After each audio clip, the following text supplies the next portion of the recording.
Committee Room 30, signed.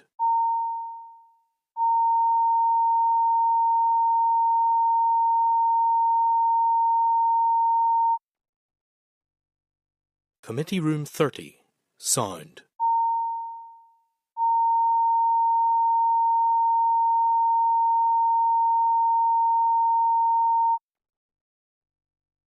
Committee Room 30, signed.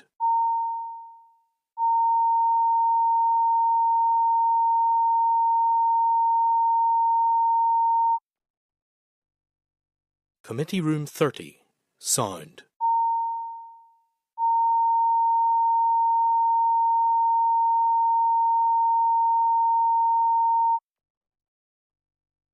Committee Room 30, signed.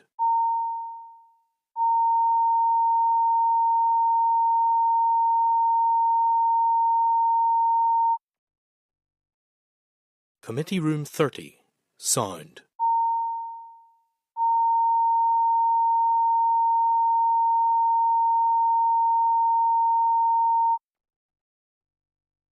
Committee Room 30. Committee Room 30, signed.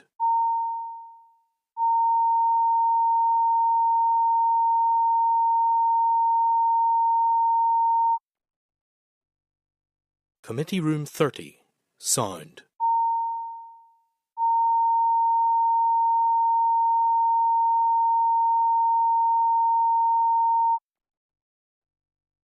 Committee Room 30, signed.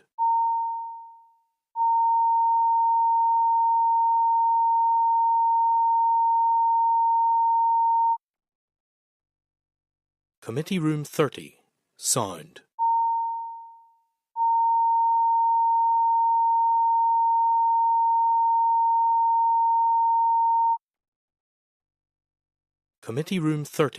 signed.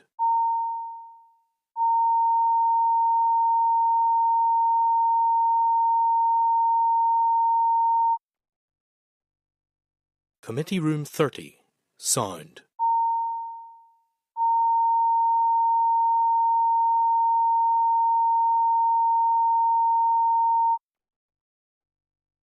Committee Room 30, signed.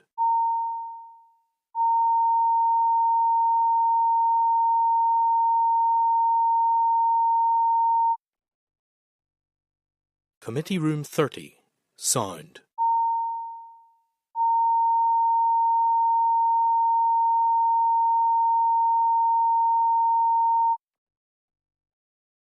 Committee Room 30, signed.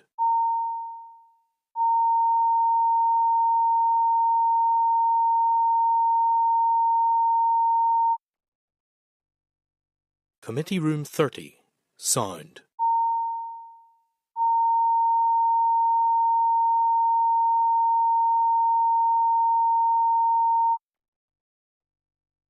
Committee Room 30, signed. Committee Room 30, signed.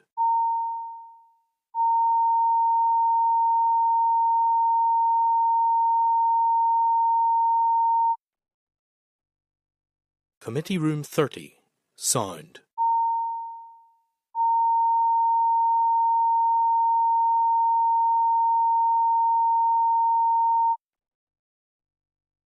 Committee Room 30, signed.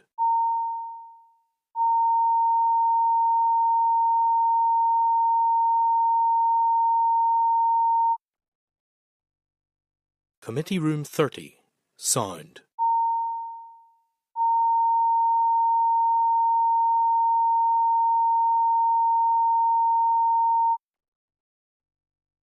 Committee Room 30, signed.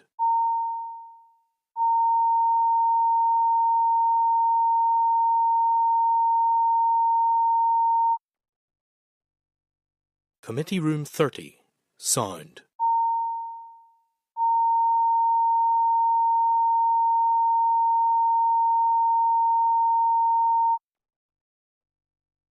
Committee Room 30, signed.